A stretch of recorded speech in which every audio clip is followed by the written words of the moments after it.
This is VRoc. This is VRoc. This is VRoc. This is VRoc. This is VRoc.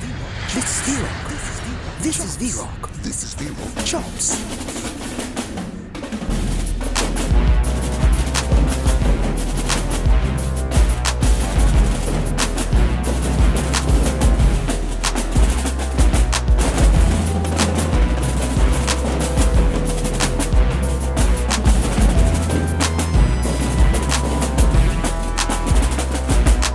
This is VRoc Chops. All right, welcome back, Chop Nation. Listen, I know I hadn't been posting in a while, but I had to get my education obligations in order and out the way. So I had to put some stuff on hold, but we back. We back strong, just like we left. And we back with the Prof, the legend, Dr. Prof. Johnny Lee Lane. So everybody, put them hands together. I told you we're going to do a part two. How you doing, bro? This is VRoc Chops. Yeah, I'm doing good, man. Glad to be here. Glad to see you too, man. Man, good to see you too, as always, bro. So listen, we're gonna jump right back in. So the last part of our interview, when we was talking, we started talking about a particular individual and their influence on this particular walk that we had here in Memphis called the Memphis Mall Walk. His name is Steve Potts. So let's talk about how Steve Potts made that possible, bro. Well, I told you the story about how I had a family reunion in Memphis, right? Okay. And it was at the Wilson Hotel, which was right next to what they call the Mall of Memphis. But I never ever said Mall of Memphis. I always call it Memphis Mall. Okay. And one day I went in there just to walk around, and I saw all of these people moving so slow, man, like they had no care in the world, man. They were just styling and profiling. They were doing this kind of walk. So I brought it a few months later. I went to Tennessee State to work with the drum line, which I was doing every August from 1995 to 2010. Mm-hmm. And so for 15 years, I went back to Tennessee State, worked the drum line, put the drum line together and everything for 2 weeks. And so this particular moment, I go back after I've been to my family reunion and all that, and I start telling the students about the mall, Memphis Mall. And everybody would always say, "No, Prof, it's Mall of Memphis." I said, No, it's the Memphis Mall. I said, I saw all those people in there, man, kind of hanging loose. And I got in front of the percussion section and I did this walk. And everybody went like, yeah. I say, hey, we're going to put this in. This is how you guys going to go to the dining hall. And they said, "Oh, but you sure you're going to make it?" I say, look, this is how you're going to do it. And Steve Potts was the guy who was in front. I say, Steve, lead it off, because if you do it, everybody else is going to do it. So we talking about 30-something, 40-something people, right? Yeah. In a long line doing the Memphis Mall Walk from the music facility, which they had moved out because they were renovating the old one. Mm-hmm. I mean, the music building they're in now. So they were over there by the women's building or something like that. That's where we were, yeah. So they marched did that Memphis Mall Walk to from there to the dining hall, man, and then it became a tradition.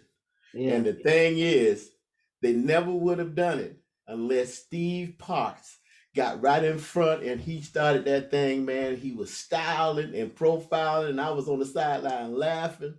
I mean, and they walked all the way to the music building, man. All the way to the music building, to the dining hall, doing the Memphis Mall Walk. Yeah. And so that became a tradition. And listen, thanks to Steve Potts, man, because it lasted a long time. Yeah, it lasted a long time. It lasted a long time. I don't know if they do that now or not. I can't say whether or not. I believe I did it, but I know I did it in middle school. I know I did it in high school. So, but we didn't know it was the Memphis Mall Walk. We thought we was just, doing a little section walk. But probably like, man, many talents, Prof. You put something out there, ideal, and man, you made that thing manifest. I had no idea, because when they say, "What you mean?" How they were walking? Were they walking, slow or whatever? Yeah. Man? So I got right in front of the percussion section, and I started doing this walk, man. Yeah. and and everybody started kind of in place, start doing it. I said, yeah, that's Yeah. it. And it was real slow. You know, a Memphis Mall walk is not a fast walk. Nah. So you know how long from the women's building to the dining hall, it took forever for the percussion section in one long line to Yeah. get to the dining hall. But when they got there, they were Yeah. good and hungry. It worked up for appetite. Cool. So, Yeah. all right, Prof. Well, listen, you kind of tapped on this subject here a little bit. You know, when you create and think of everything came off of themes. Let's dive into that a little bit more, that mindset of thinking and where it actually started from you able to come up with the concept of, creating cadences around themes. Well, you know, when I was in high school, and I probably wrote my first cadences when I was in high school, man. I would just listen to records, man, R&B. I mean, you know, James Brown, Otis Redding, you know, Wilson Pickett, you know, Clarence Carter, uh, uh, Jackie Wilson. I would listen to all those records, man, and somewhere in those tunes, there's always something that would catch my eye. I have no idea why I started it when I was young like that. I could catch a theme from something like that and develop that theme and put it into a drum cadence. And most people would never know that it came from this or that. And so that's how I got my themes. I have to decide in my mind before I put it on paper where the theme is going to be. Who's going to carry this theme? You know, whether it's going to be the bass drums or the tenor drums, or it's going to start out with snare drum. In most cases, it was either the bass drums or tenor drums that had the theme, you know, and the snare drums kind of, um, uh, I would find something for the snare drums to come in, especially my cases were written with introduction, a A section, a B section, back to A section, and ending. That was my way of writing.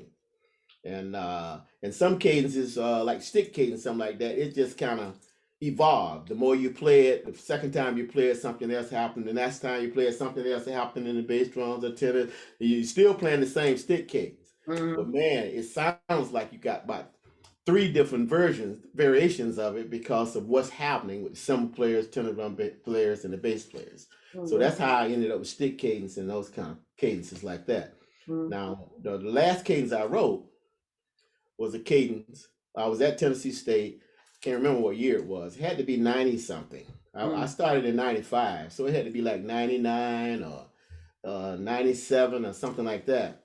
I was sitting out in the hallway right outside the band room, in that big hallway. I was just sitting there. I had nothing to do, and I was just sitting there. And this girl who was a tenor drum player from Detroit was just saying, I don't know why she wasn't inside, but she was outside there sitting next to me, and she said, "Prof Lane, please write another drum cadence." And I go like, "No," I say, I'm not writing any more drum cadences." She said, "Please, please, please."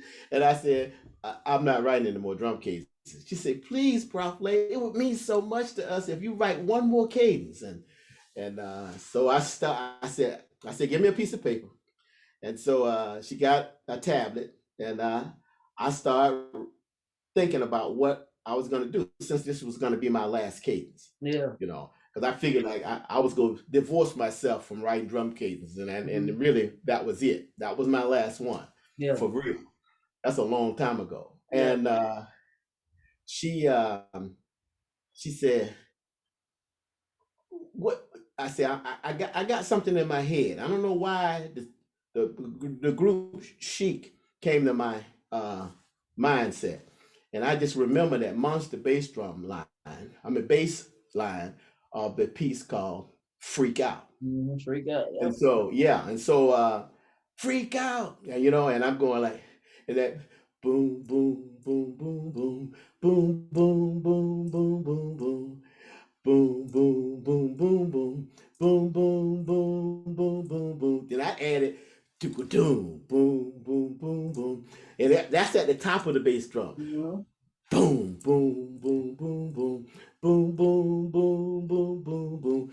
Taka boom, boom, boom, boom, boom, boom, boom, boom, boom, boom. And the cymbal part, I said, I got to have a good cymbal part that can kind of standing on his own if wrong. So the bass drums come in, then the cymbal players come in. Chick, chick, chick, chick, chick, chick, chick, chick, chick, chick, chick, chick, chick, chick. No, now you gotta remember now. This is boom, boom, boom, boom, boom, boom, boom, boom, boom, boom, boom, boom. Boom, boom, boom, boom, boom. Then I wrote the tenor part, and then when the snares, they were doing all kind of stuff before they come in, right? Just something simple, glide. I mean, it was just great. And then when they come in, shot that. Then they would do all the fancy stuff. Shot that. And what they were doing is freak out. Yeah. It was a rough shot that. Da da da da da. That was the beginning of that was the big introduction. Yeah. And then I developed the introduction, went to the A section, then back to the A to where the bass drums come in, the cymbals come in, started all over again, and then we had a big ending. And that was, and so she sat there and she said, I said, I've written it out now. She said, well, Prof Lane, what you gonna call it? I said, and I knew the girl was from Detroit. I said, I'm gonna call it Detroit Life. He said, yeah, that'd be great. It'd be like you writing it for the guys, for the people from Detroit. I said, yeah. I said, okay, I'll put it down there, Detroit Life. And that afternoon, we started working on it. Yeah. And everybody said, yes, Detroit Life. It was a feature. It wasn't cadence. I don't think we had never marched off of it. All right. But it was something that you could stand still and play, or play in the stands or something like that. And that was my last cadence. I was done. I don't even think about drum cadences no more. I got a big old folder over here with all the drum cadences from Southern, from Tennessee State. I got all of them over there on scores. Yeah. And computerized. And but they mine. Yeah. Listen, the Memphis guys. Detroit Life became a part of the Tennessee State repertoire. Yeah, and listen, the Memphis guys, they did that after a while. They got tired of just saying Detroit Life. Like, nigga, we gonna make Memphis Life. What's the guy named? The guy from Memphis. He was in the snare drum line. What's his name? Terrence. Not Terrence. Let's see. Yeah, Terrence, Pat, Courtney Starks, Jeff. Now, who is Pat? Patrick Brooks. He was. He's the one. One. He started writing the cadence. He wanted to counter what I had written. Yeah, but it started with how I was promoting the people from Detroit. And he was saying, man, we got to do something for Memphis. Yeah. And so he wrote a calendar to Detroit Life, and he called it Memphis Life. Yeah, because Memphis Life starts how Detroit Life ends. Yeah. Right. Yeah, man.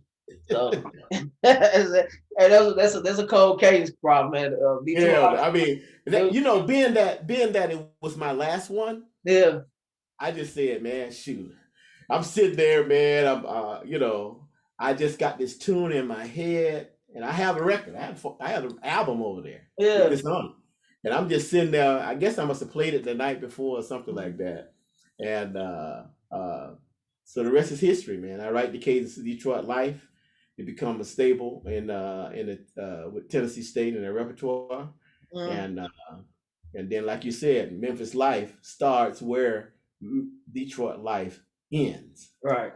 So I remember you telling us about how we was kind of doing like a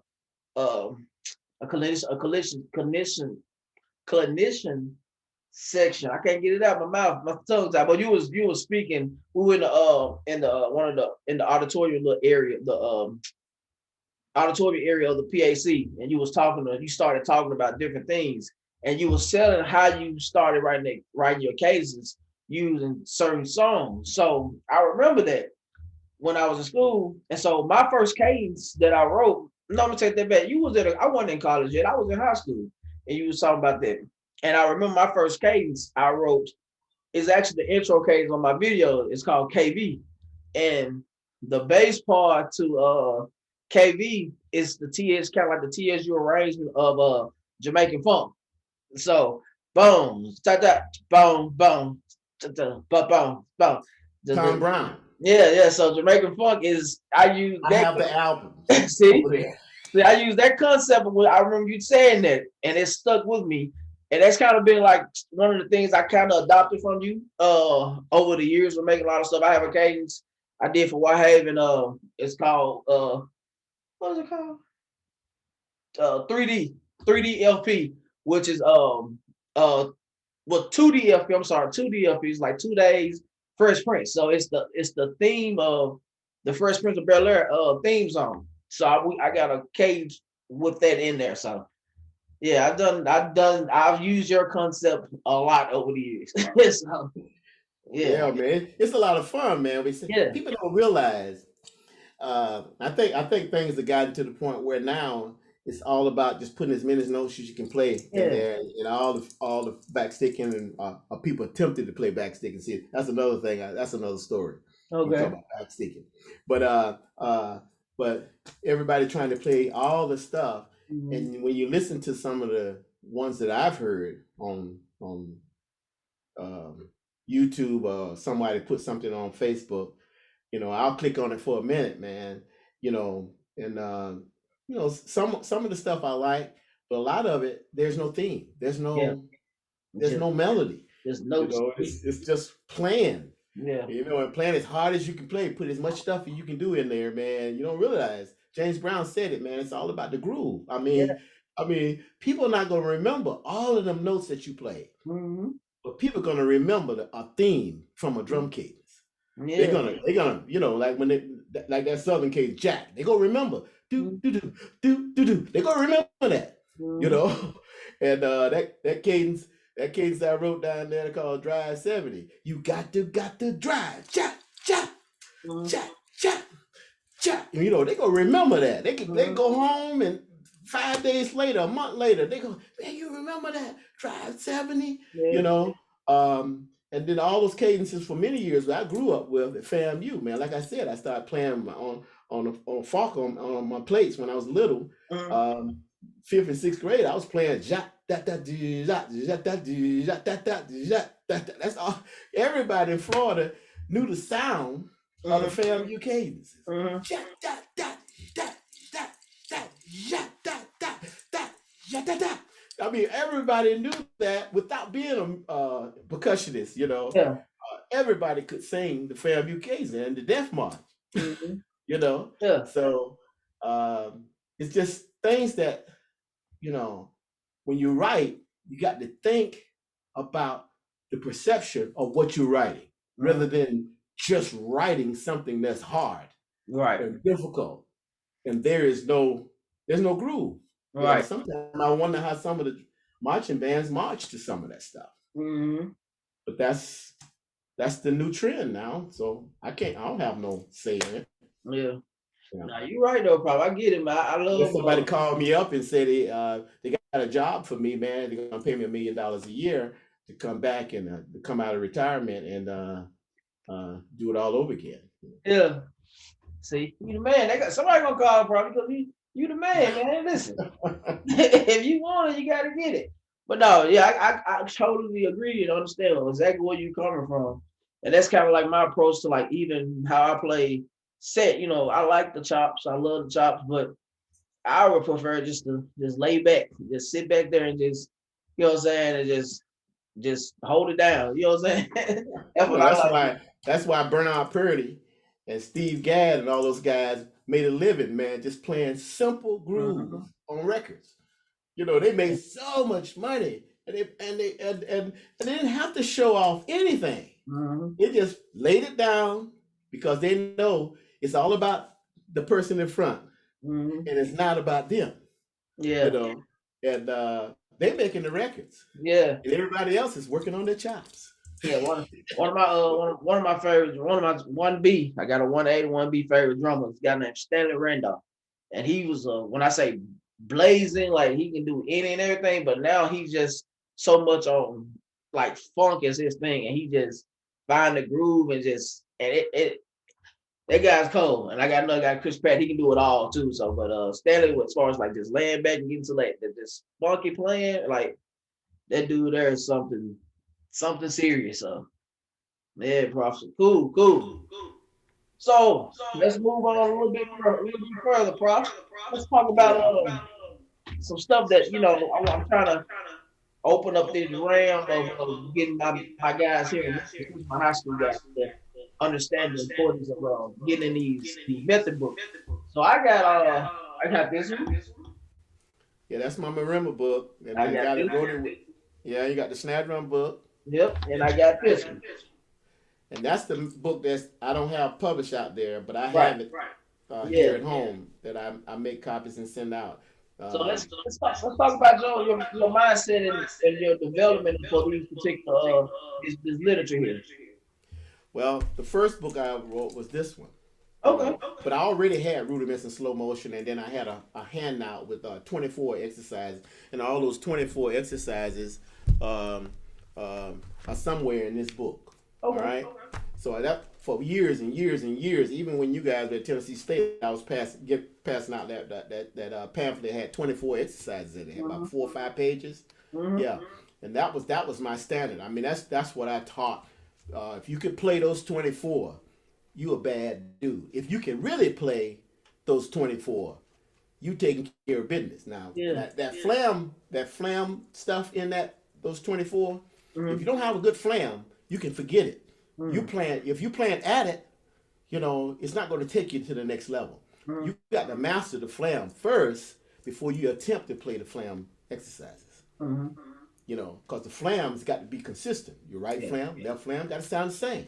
Right. And so those 24, of course, they were dumped in whatever kind of style it was or whatever kind of pattern it was they're in here somewhere. And that flam thing I'm talking about, if you have this book, it's in the flam section is number 27. I got it. Yeah, it's in there. Yeah.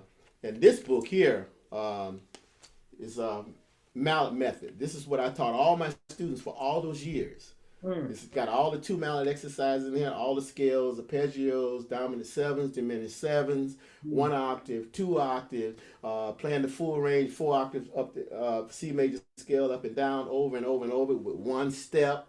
Same thing chromatically, 4 octaves, all the way up and down with 1 step up and then 1 step down. So that means that you got to learn how to stand and move on the marimba. You can't walk up and down the marimba. Yeah. You're losing it if you do that. So playing marimba, the feet part of it is like ballet dancing. It's smooth. Yeah. Based on the music you're playing or the exercise you're playing, that dictates how you move on the instrument.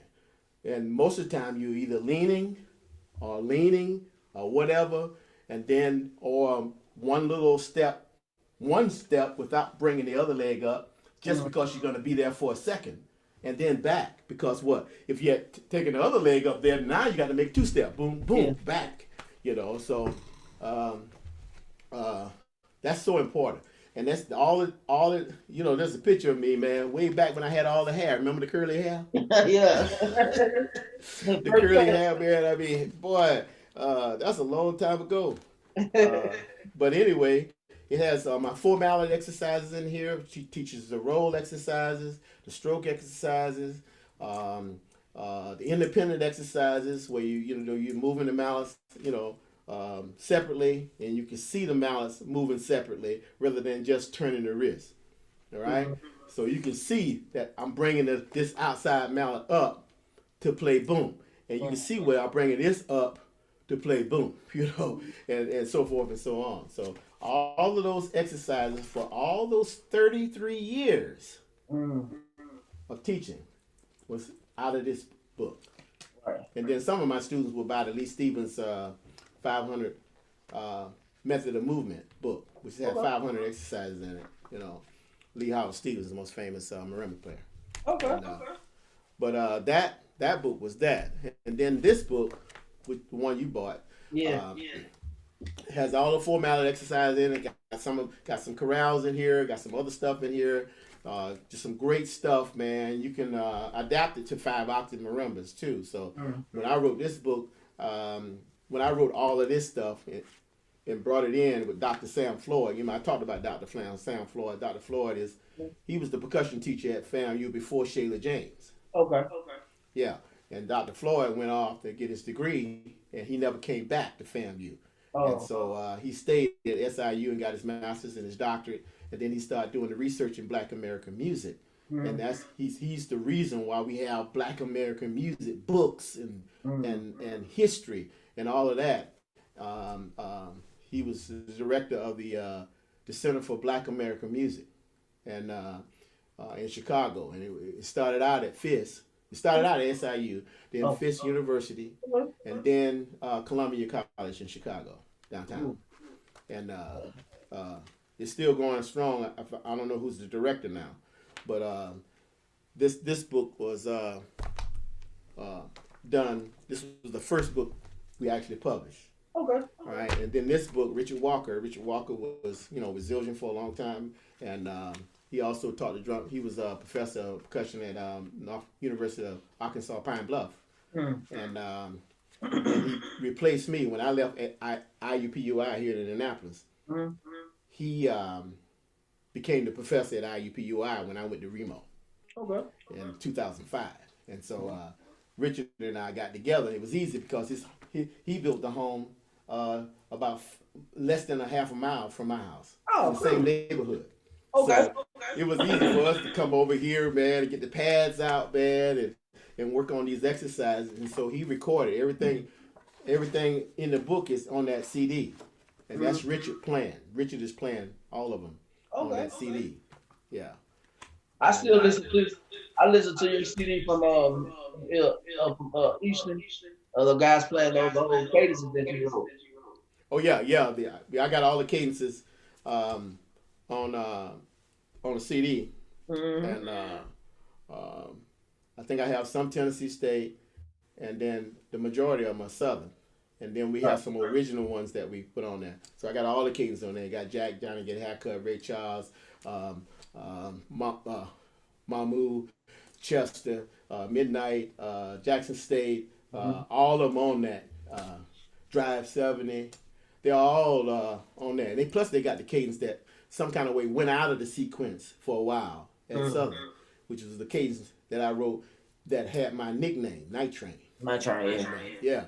So Night Train is in that on that CD, and I listen to it sometime, man.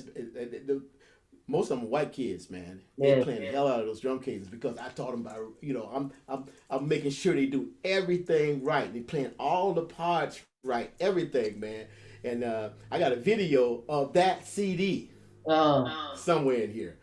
It's called that CD was done live, straight through, no stopping, no go back and let's do this one again. No, we put the tape on, and that's what the results of is. Basically what you hear. Yeah, you the man, bro. You had them ready. And I said we're not gonna do anything until you play it right. You got to have everything right, That's right. It was a big drum line. I had like 10 snares, 5 bass drums, I think, and I adopted the we didn't have single tenors, so I adopted the rhythms to quints. Yeah. You can hear the same rhythm, but now you hear a tonal thing. But that came out. I was surprised how that came out, man. People would come to football games and just to hear the Funk Factory. We named it the Midwest Funk Factory after the Southern so-called. See, when I was in school, there was no such thing. There was no names for any percussion section. Right. Anywhere. There was no names. Yeah. We were Southern University marching percussion section, and we supported the marching band. Yeah. The main thing was the marching band consists of, in there was the percussion section. So there was no name. They didn't call us nothing. Yeah. I mentioned this question, Prof, because you dealt with both styles of playing. So you have the core DCI way of playing, and you have the show style of playing where there's more unison tones. What's your philosophy between those two? What separates them? We see the separation, but what's your philosophy between the two? Well, DCI I mean, the core plan started way back when my teacher was teaching way back, the VFW, so-called drum and bugle chords. And then, like I said, my style that I play, where the elbows, way I play, it came from Frank Arsenault. And so I took that Frank Arsenault core style, because he was the teacher of, at that time, he had been the teacher of the Cavaliers, which was called the Chicago Cavaliers then. And that's where he taught Mitch Margovich and Larry McCormick and all these great so-called snare drummers, and they were incredible. And they took that style of Frank and just exploded. I got a record over there, and they playing high. The rolls are that high, man. I mean, I just took that style to Southern, and everybody adapted to it and said, "Hey, yeah, we gonna play that way too," you know. And so Mr. Dillon just said, "Hey, we going with it, you know. We want that because we have so much dynamic range, you know. You know, we can start from here and then come up to here, you know. And it's not about power. Most people think you got to hit the drum hard, you know. You don't. And it's just that it gives you the illusion of this monster crescendo, especially when we had those 16-inch snare drums. Like I said, the best snare drum, best field drums ever made. I hate for companies to get rid of something that's the best to adapt to something, whatever. And so when it got the core style, I think core styles kind of mixed in to the HBCUs. It was a combination of both. It's just that we had a more of a flexibility where we didn't have to play all of those notes and stuff like that. You couldn't. Remember, the drums are 16-inch snare drums. Right. And but I think now core and HBCU style kind of mix in together. Nothing wrong with that. That's good. You know, it's just how you use it. Yeah. You know, so I think the guys are playing with a lot of technique now and all that kind of stuff. But like I said, the technique is fine. All that stuff is fine, man. But you still got to remember, it's all about the groove. I mean, you got to have some groove in there. And you just can't play all of that. You know, like I said, on the last thing I said, you know, I went through 4 years of college, man, never played a rim shot. Right. There's no need. Because that 16-inch snare drum accent, you would hear that a mile away. Yeah. You know what I'm saying? We had to sometimes cut it down so we won't overpower the band. Right. You know, because that accent, man, was a monster. And now you play on a cranked up snare drum, you play that same stroke, man. Only you and then maybe some people around in that area are gonna hear that stroke if you play by yourself. And yeah, you the sound is not going anywhere. Right. You know, because you have choked it off. When somebody crank you all the way up and then choking you and say speak, you can't. You know, so everything is tight. So when did the tonal drums come into effect? What year? Because you know everybody. I think because the early back in I have recordings of the drum and bugle chords, the Kilties, the Cavaliers, and some of the other chords, early chords. Most of those chords are not around now. They had single bass drums. Right. And they had single tenors. And the tenors were not low like in the HBCU, but they were still plastic heads, but they were cranked up a little higher so you can get a clarity out of it with sticks, whatever type of mallet. I think it was a wooden beater. And then they had the marching timpani. Then they had the marching xylophones, all that stuff, man. People, even to this day, man, the people got back problems, man. They bend over, man, carrying those heavy instruments, man, on the field, man. And then finally they decided, let's put this stuff on the sideline and stand up and play instead of marching out there with a marching xylophone, marching marimba. One had a marching chime, man. We had like 4 or 5 notes. I did a marching chime, ding, ding, marching. You know, I'm going like, hey. Whoo, boy, that's got to be heavy. And that frame, you know. Yeah. Poor little kids, man. And then the xylophones were so heavy. When you go march and look at these kids in a parade, their backs be back, you know. Mm-hmm. They standing up, their backs back this and trying to play, trying to support that heavy xylophone. Those kids, I guess those kids today, man, are walking with their back problems for sure. Yeah. That was the problem. And then once they took that stuff off the field and put it into on the sideline as a pit, that changed the whole thing about drum bucor. You know, used to call it the front ensemble. Right. And then you got the battery on the field. Mm-hmm. And so I think HBCU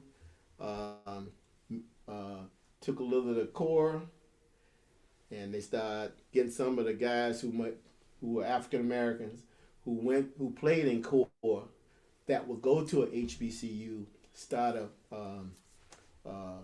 mixing the two styles together. And they work well if you do it right. I like the drum lines that have tunable bass drums and then a set of 4 of 28s, you know, and then you utilize some of the quints and sing a tenors together. I think So North Carolina NT NT has that. Yeah. And Bethune. Yeah. Yeah. So I like that combination. Now people have to realize that if you're playing a funk tune coming down the field in company fronts and you're doing a precision drill, you don't need all them quints going do do do do do do. First of all, if you playing Before I Let Go by Frankie Beverly and Mays, people have heard that piece 1,000, 1,000,000 times, whatever. And they don't want to hear nobody interrupting the groove. The groove is set in that bass line and that bass drum easy part that they're playing, and whatever tenor part you add to it can't get too messy. That's right. And then on top of that, you go add the quints going all over the place. Man. Let's go to that tune.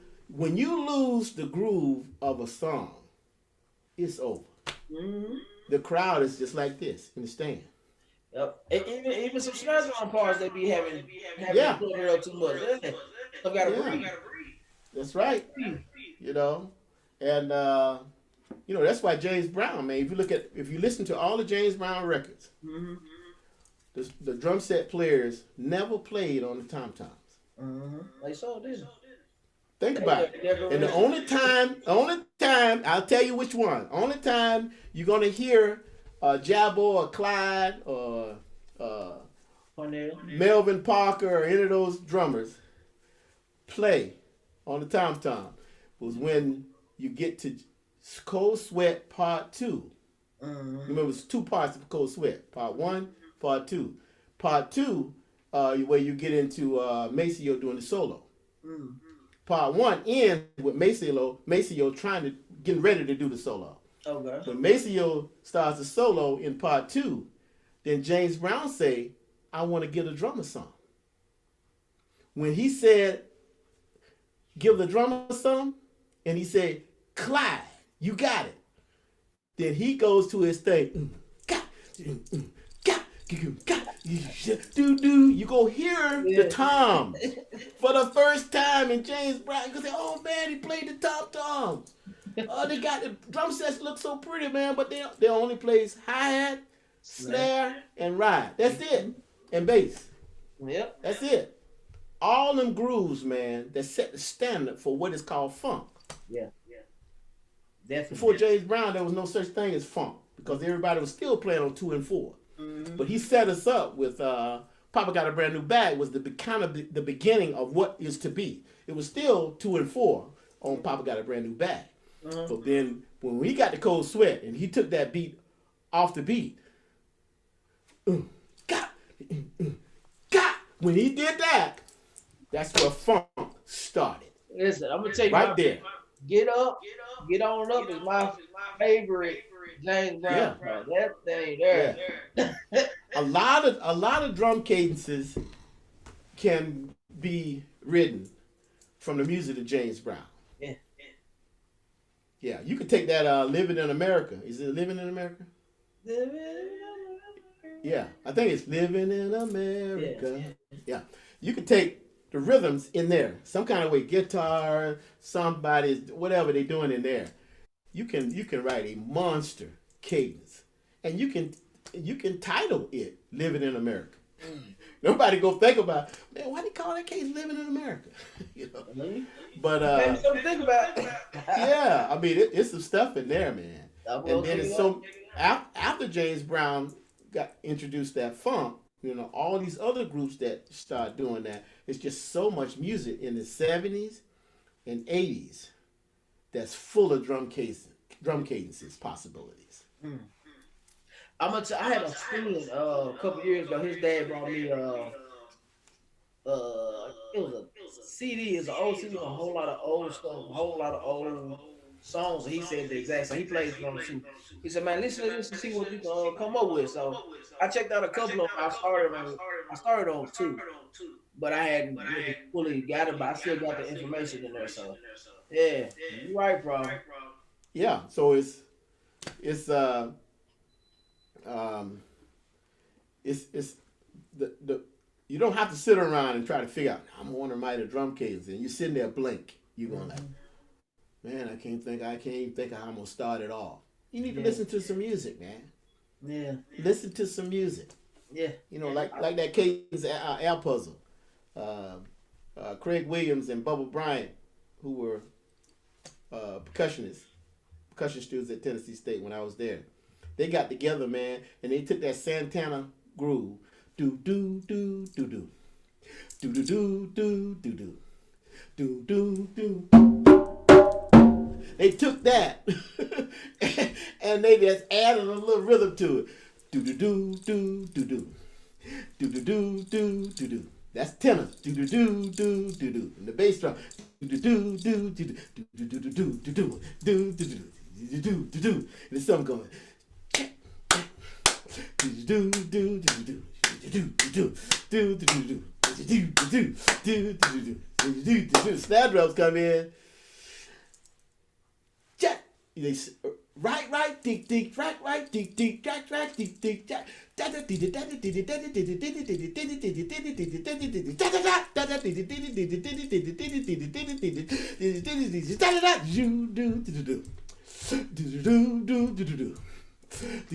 I mean that boy, we used to them kids would play that thing, man, and people would just go like, never heard anything like it. Those guys, man, took that knowledge they had and of course studying with me, those guys came in and said, Prof, we wrote a cadence. yeah. And I go like, you did?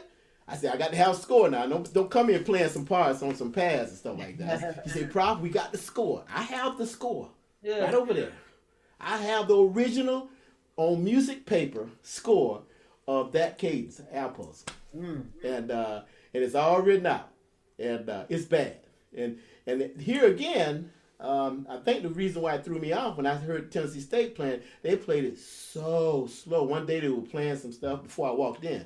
And I walked in and I kind of recognized something. I go like, what is that? It was do do do do do. It was so slow. And then I saw the snare drums going. I think, but they wasn't hitting the stick. Oh man, I said, what y'all call that? I said, that sounds like air puzzle. Oh yeah, bro, that's what it is. I said, are you kidding me? You have just destroyed this cadence. I said, are you kidding? Why are we going to a funeral or what? Why you playing these cadences so slow? I had to call Isaac B. Greggs one time, down there in Southern, man. They were playing police beats so slow, man. John, I'm going. John, and the band could be da da da John. I'm going like, I said, Dr. Gregg, they're playing police beat too slow. I say, please. They put me to sleep when they playing it that slow. He said, what you mean? I said, it's too slow. You know better. You've heard that all those years. Why you let them play the drum cadences so slow? Yeah. playing the whole sequence slow. I'm Man. going like, yeah, man. And I got to Tennessee State, they were doing the same thing. Everything was so slow. Like the bandits go, actually march that slow all the way to the stadium? No. And Yeah, bro. Yeah, I that know. was that was some sad stuff, man. Hey, bro, we gotta talk about one thing, man. You had this iconic drum design that you helped me with A called. what? I said you had an iconic snare drum design that you came up with called the legato. I didn't come up with that. Oh, you didn't? No, that was a Remo thing. Rob Carson came up with that. Oh, okay. Well, Rob Carson was at Remo at that time, and he actually helped develop that drum called the legato. Okay, I thought that was you. No, not me, man. Oh man. I haven't developed it. I have never developed anything. Oh man. Man, I just Had influence on you though. Yeah, I think we were one of the first groups. I think Texas Tech had legatos. Eastern Illinois University had legatos.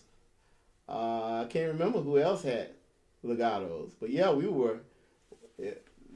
Yeah, I'm kind of sad. I don't have mine anymore.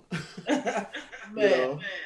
we had when I was but that drum was. You talking about high tension? Yeah. You could high tension that. It got out of hand, man.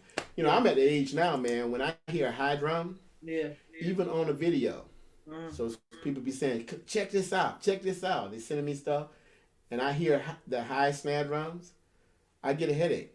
Yeah. I have to turn it off. Especially before I go to bed at night, and I'm listening to something like that, man. Before I go to bed, I got a headache. I say, I'm gonna go to bed with headaches.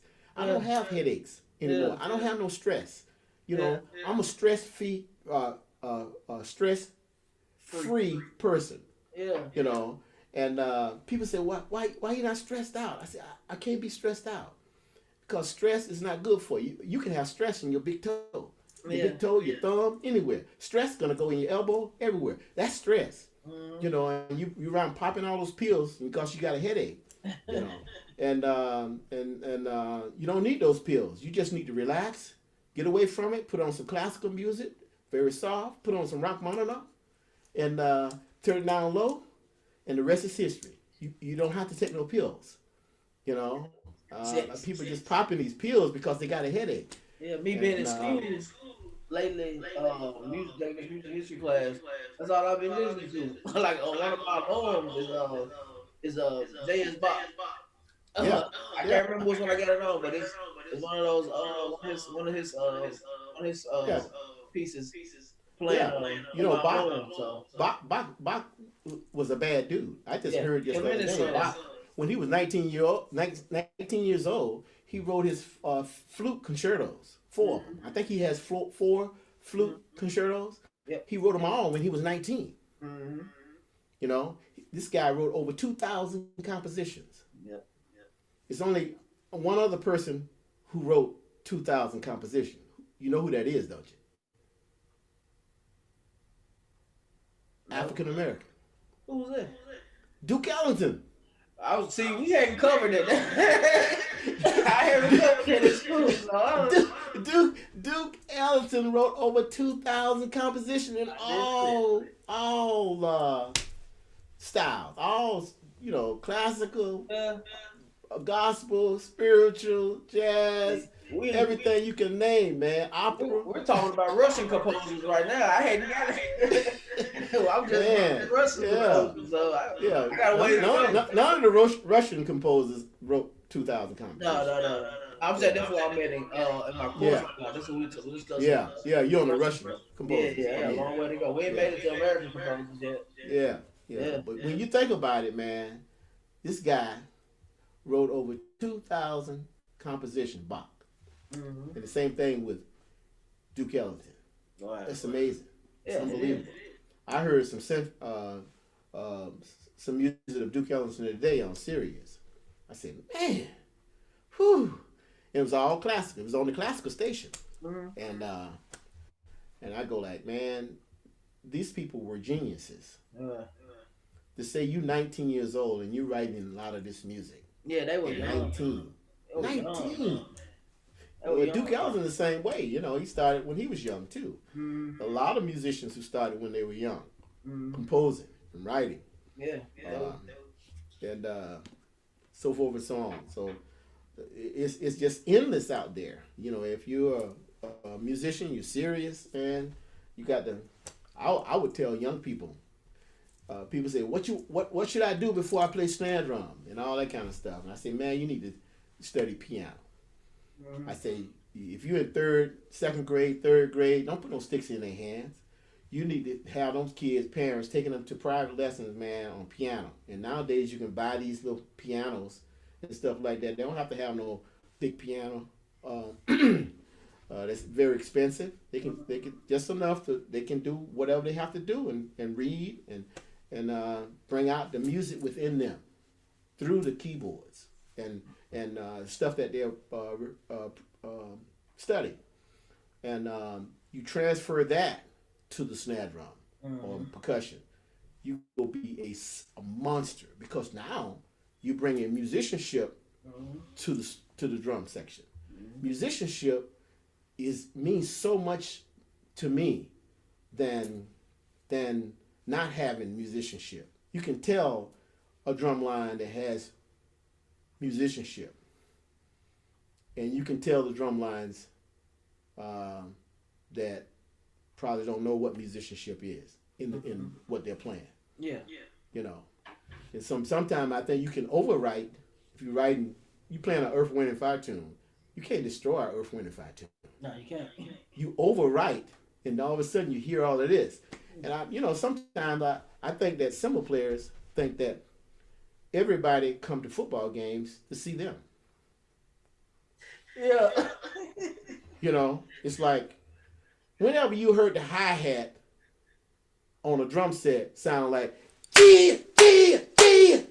Whenever you ever heard on my drum set over there, I mean, whenever you ever heard a hi-hat that was loud.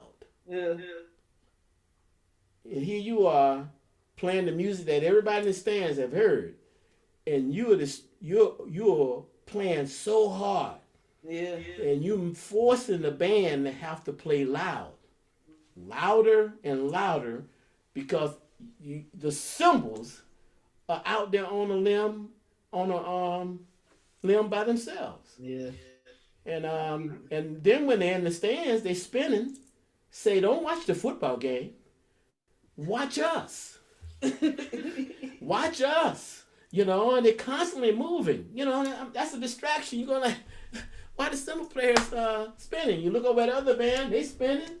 I'm going like, what in the world is going on? Whatever happened to football? My day, everybody went to the game to watch the football game.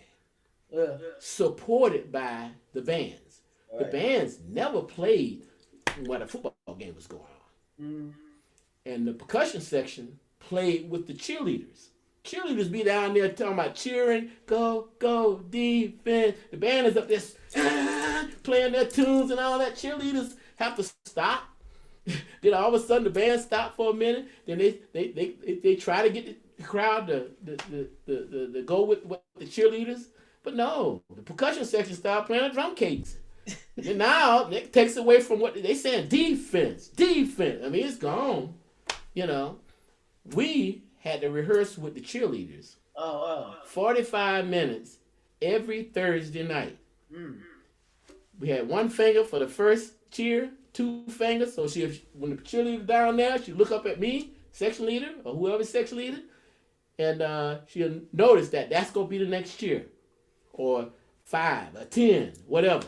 And we rehearsed those beats. We got certain beats that we had to write out so we could memorize and be able to play on the spur of the moment to support the team to win.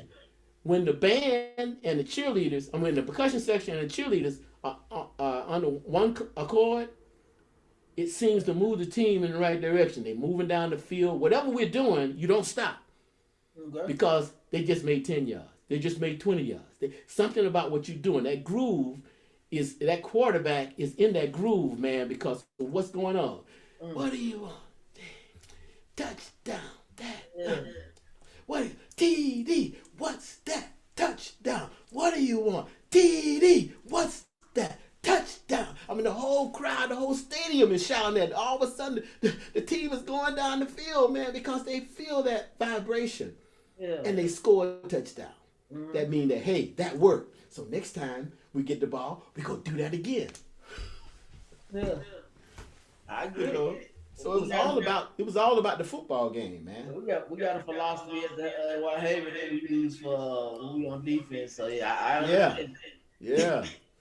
And so so it was fun. So you know, when I left Tennessee State, I went to Eastern Illinois and started a percussion program from scratch, Mm-hmm. and developed it into one of the best well-known percussion programs. I was surrounded by great programs. University of Illinois was right there, 50 miles away. They had something going on at Indiana State, which was 45 miles away. Roger Fallman had stuff going on at Illinois State at the time. Mm-hmm. And Northern Illinois was coming up big time. They had built a new facility there, and they had hired, you know, some great people to run that program. And so I was surrounded. And Indiana University was 2 hours away. And so I was surrounded with all these great programs. And somehow, in the cornfields of Illinois, I brought that program from 6 majors to in the 80s, before I did the United States Percussion Camp, to 30 majors. Oh wow. And that was too much, you know, 30 majors, 1 professor. And even though they gave me 6 graduate assistants, I said, I can't have people coming to study at Eastern Illinois and never study with me. Right. You know, because I couldn't teach all of them. Right. And we were union, so you couldn't overload. That was called an overload. You know, they would have to pay me to go past. I could teach as many as 12 to 15 students. And then the other students have to be taught by graduate assistants. And I didn't like that. And so that's when I cut it down to about, 22, 20. And so maybe 3 or 4 students, maybe they have some weaknesses at first when they come in as a freshman. They they study with the graduate assistant. The graduate assistant still teaching my program. He's not making up stuff. So I mean that he's still doing all the stuff that I would do to bring that students up to par, so that student can come in my studio. Okay. So we had 2 studios. We had a graduate assistant studio at the time, and the main studio that I had. Similar to this, but Yeah. All right, cool. So, what Prof got going today? What you got your hands in? I know you kind of, you retire, retiring stage, but I know you still stay active. So, what does Prof, what do you got going these days, Prof? well, I'm glad I finished my books, and I didn't talk about the last book. The last book was this. This is the Hand Drum Trios. And this book was the last book by Roloff. Roloff is the company is in Nashville, Tennessee, and that's me and my student Terrence Mayu. He's the professor of percussion at University of Indianapolis, here in Indianapolis. So it was easy for him to come over here, and he's sitting over here playing those, and I'm sitting over here playing these, and we can have one of those machines where you can lock in a rhythm, and so we would figure out what would be the rhythm for whatever groove that we wanted to write. And all the pieces in here been given nicknames after my students. Because I was notorious for giving all my students nicknames. I never called them by their first name. Right. And most of them I never knew their name. I have to think twice. Like, what? I had a student that was 6'5", and he was so tall, man. Came in first lesson, man, and the snare drum way down there. I said, oh my goodness, man. I say, you tall. He said, yeah, Prof, I'm tall. I said, like Kareem. And that moment, that's his nickname for the last 30-something years. I call him Kareem. He's the director of School of Music at Millikan University right now. And percussion, got a great percussion program there, and big facility for percussion instruments. A lot of space and rooms and stuff like that. Brian Justison. And so instantly, he got a nickname. So if you look at some of these grooves in here, you can take some of these grooves here and come up with some drumline stuff. Yeah. Like the infamous one. That's Marvin Sparks. Okay. The Groove Maker. That's my student here, and he's a professor at Butler University here in Indianapolis. I was over there today. I did a master class. I did a common master class at Butler today, and Reverend Doctor is Ricky Burkhead at Ole Miss. Ole Miss, yeah. Yeah, because I remember coming to my church when he first got to town. You know, he came from Mississippi Valley, and then he undergrad in Mississippi Valley, and then he came to Eastern Illinois. Pedro Ori at Bethune-Cookman came from Mississippi Valley to Eastern Illinois to get his master's. And so Reverend Doctor came to my church, and we were in Sunday school class. This guy was quoting the Bible like he wrote it. Oh, wow. I said, oh my goodness. I said, you're a preacher. And so day one, I started calling Reverend Doctor. All right. Monster, that's the great jazz drummer Louis Nash.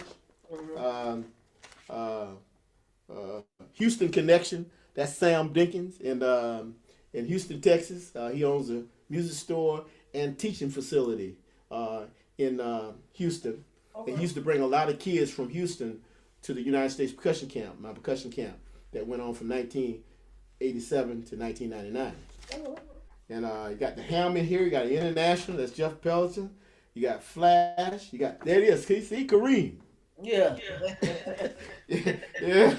And a couple more of these, let's see, Lunch is Terrence.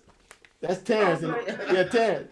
His nickname is Lunch because when he auditioned at Easton, he came to audition for his master's, and he did a great job. He came from Milliken, where Kareem was the percussion teacher. Kareem was the percussion teacher before he became director of the School of Music.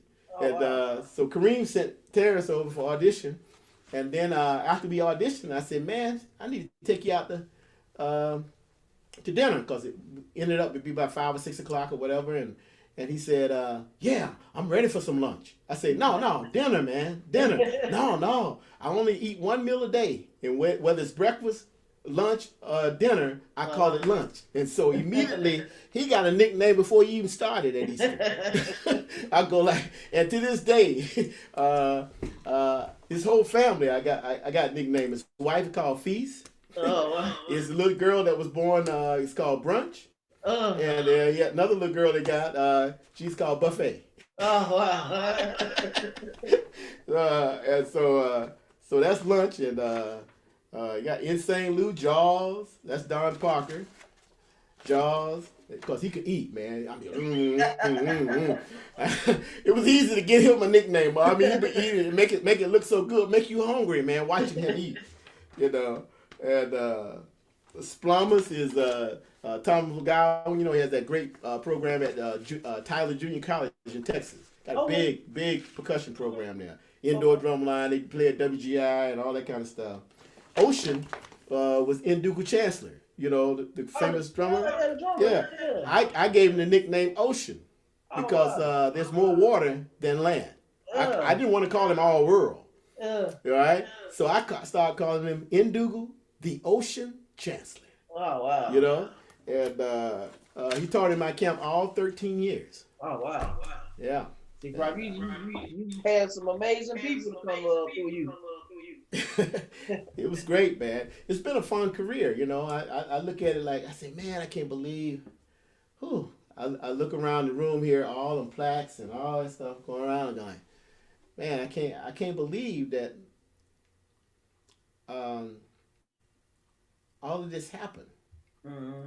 And I still have so much, it seems like I have so much to do. Mm-hmm. You know, when I see people, they see me on Facebook or something like that, and they ask me questions and stuff like that, and I give them advice and try to motivate them. I always want to see people move forward.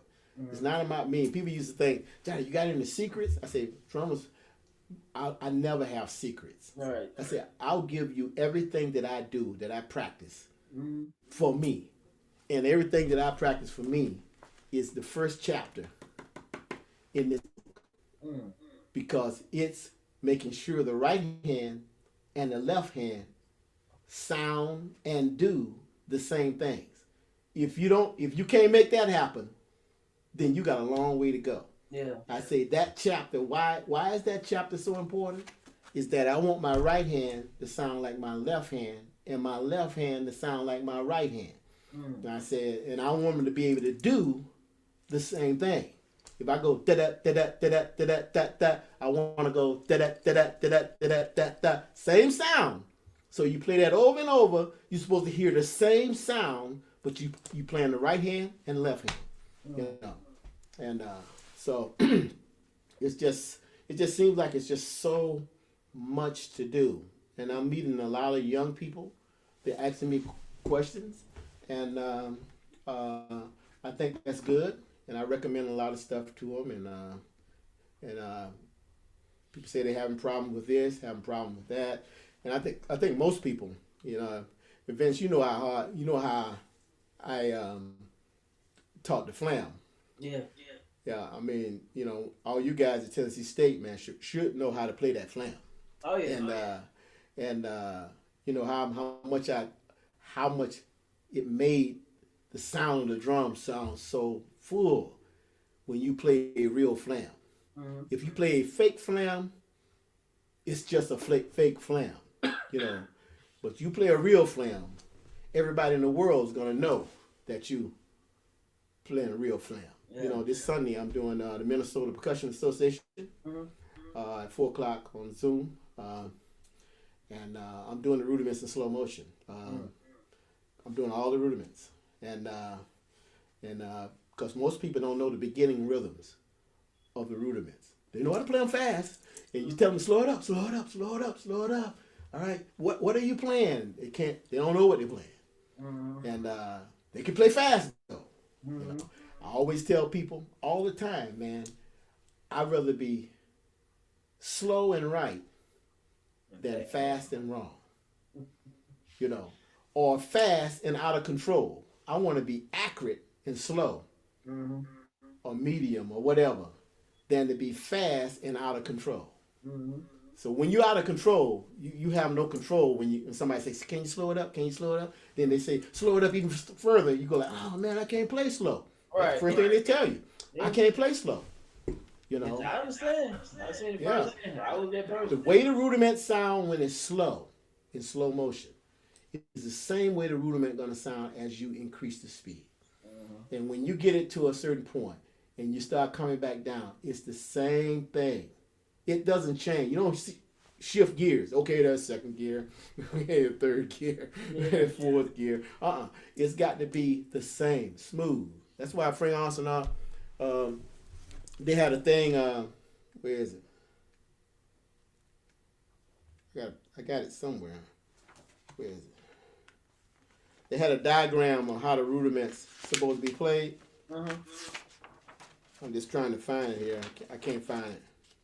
That's okay. But it's supposed to be gradually get faster, take it up, smooth. Frank Arsenal did his in fours. You can just sit there and listen to the record. And 1, 2, 3, 4, 1, 2, 3, 4, 1, 2. Whatever rudiment it is, you can just hear it. And he comes down. 1, 2, 3, 4, 1, 2, 3, 4, 1, 2. So smooth, man. Yeah. It's just knocking. I think I have it over here. 1 second. Okay. If you can find this book, Vince, get it. This is an all-American classic drum book. The guy name is Earl Sturtz. I don't know if you can find this book. You might find it on YouTube, maybe. I mean, on Amazon. Yeah. But Earl Sturtz is the guy that taught Frank Arsenal. This is Frank Arsenal's teacher. What's the name of the book? It's called The Sturtz Drum Instructor. And back then, see how thick this book is? Yeah. I bought it at Frank's Drum Shop for $4. Wow. There it is. You see it? $4. I see it. Yeah, this is Frank Arsenal's teacher. And this is where I got the rudiments of slow motion from. But I got it from listening to Frank. But then when he told me to get the Sturtz Method, you could buy this book. So I'll go to Frank's Drum Shop and get the book. And you can just see Sturtz. Man, he was something else. Yeah. You see, look at that. You see the stickings and all that, sticks up in the air and all that. That's Frank. That's where it came from.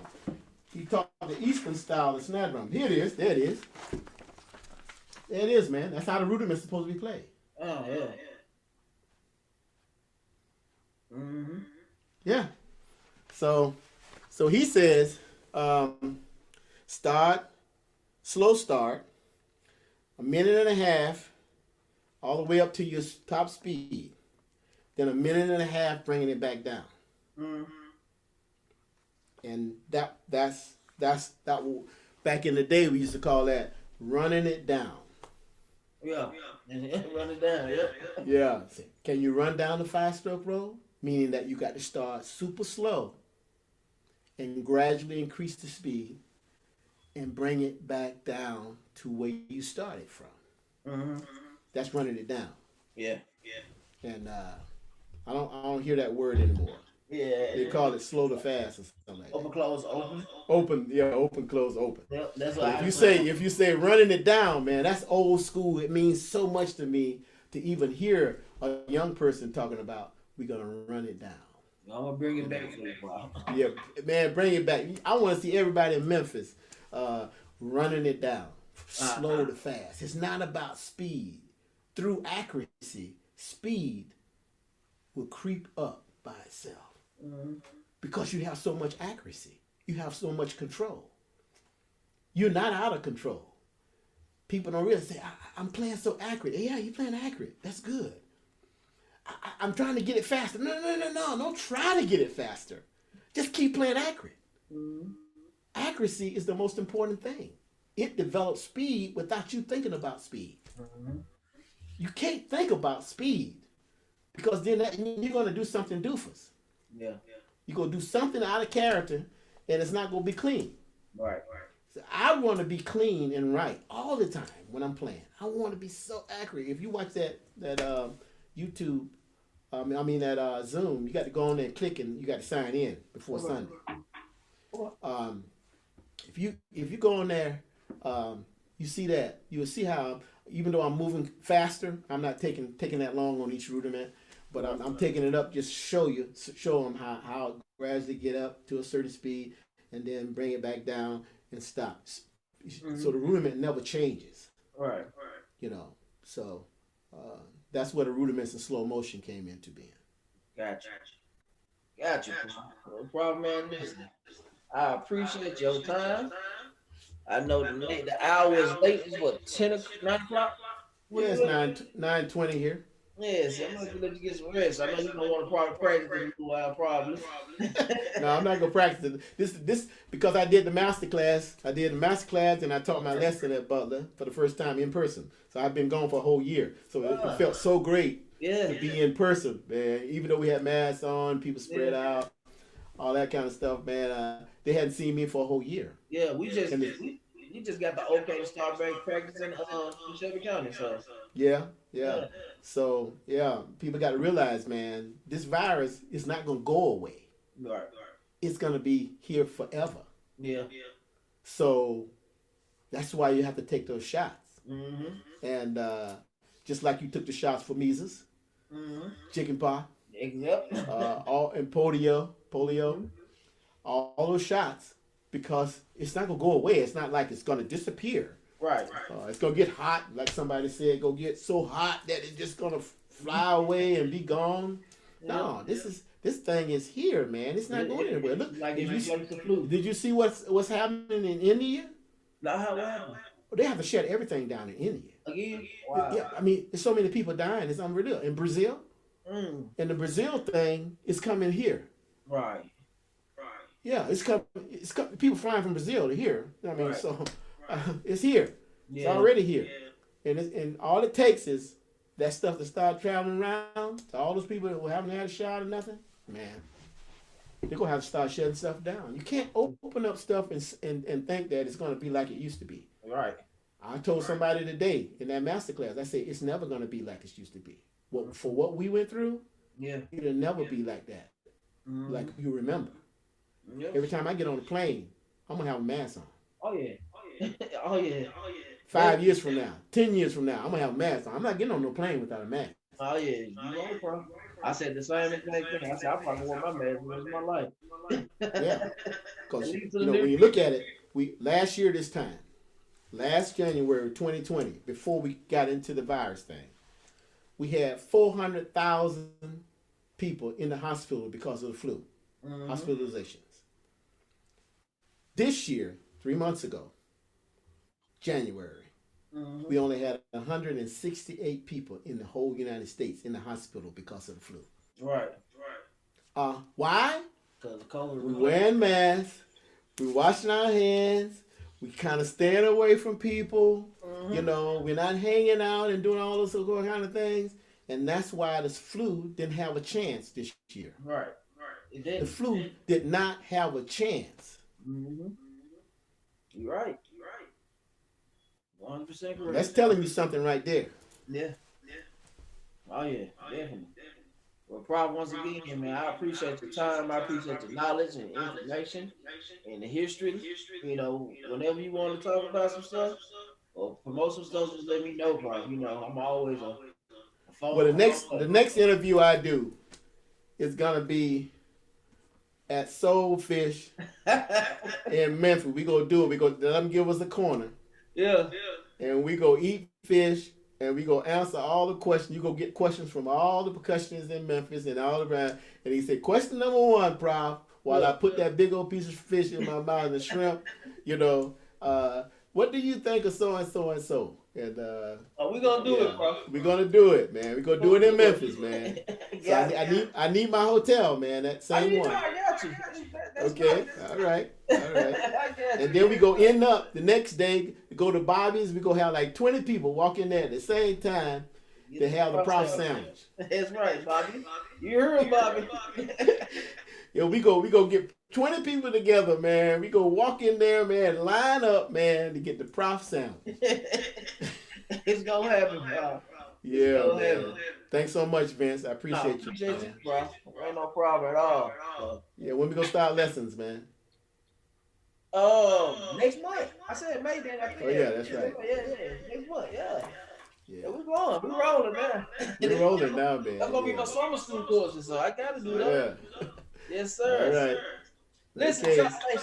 listen, we gotta listen. I'm gonna thank y'all for tuning in, checking out this interview with Prof Lane. Always remember, it don't change. The chops don't stop. Peace.